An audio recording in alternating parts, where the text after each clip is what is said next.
Okay, we got I don't know what year this is. It's a cab off vehicle, but there's Vin.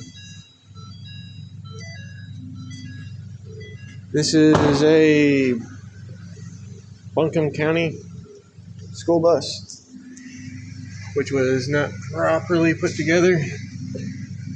Fiberglass is cracking. Wrong sealer was used, improperly placed.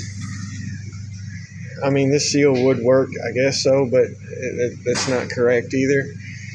The fascia shield that they have put on is a single layer. Rubber meets good here, does not meet there. You can see daylight out these cracks from the inside.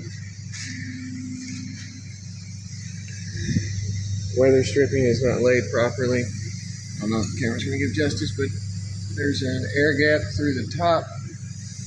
The screws that are laid across the front of the windshield are not sealed. The only weather protection is the piece of rubber, and they screwed it straight into the body.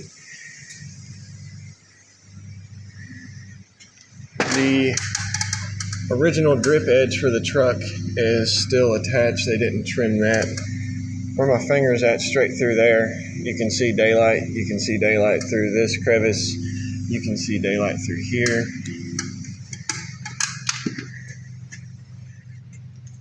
Now, the meat and potatoes of all of it. The outside was the majority of it. Let's see. This is the forward fascia shield that we were just looking at. Nothing has made contact with the roof. The screws are not holding. They have spray foamed in between the factory roof of the vehicle and the actual structural support.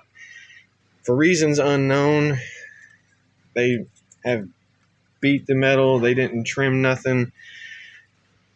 All this is going to rust. They pinched all this together. There's metal shavings, sharp edges. I mean, that doesn't necessarily make or break the deal. What does, man, I wish my camera could get back in there. Driver's side, right above where your head would be, well, a little north of where your head would be, is full of water, and it's going to rust out the entire top of this truck. With this spray foam all through this channel, water intrusion coming in, coming down through this drip edge, fills up this channel. That is going to set in with this foam and rust out this entire lower tray. You get over here where, when this truck exited the factory, there was a passenger seat right here. There was a door to exit.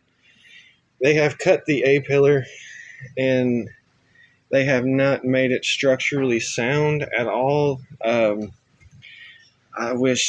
hope my camera can pick that up, but let's see. This piece of metal was supposed to be some kind of structural something. I don't know what their game plan was, but the weld isn't stuck to nothing. You can stick a screwdriver in there and move it around. You get down here, they spray foamed everything. These welds are not going to hold. I mean, they couldn't even finish the weld out around there. They just threw a couple tacks and a piece of rubber on it and called it a day. I'm trying to get down in here. This is another channel. If you follow it straight up, which this would technically be outside of the original factory vehicle, is also where the fascia edge meets down in here. And you can see daylight through here, down in here, and nothing is sealed in this corner. Let's see, I'm making sure I don't miss nothing.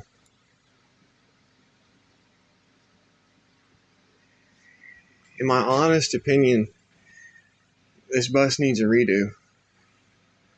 There should be a plate of some kind of support and or weather protection that goes here.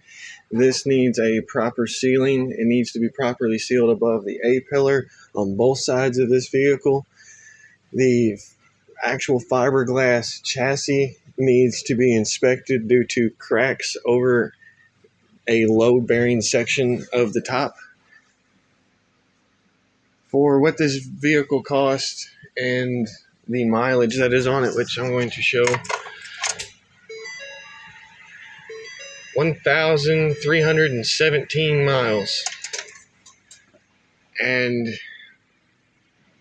this poor school is a very small school, and this bus will not last.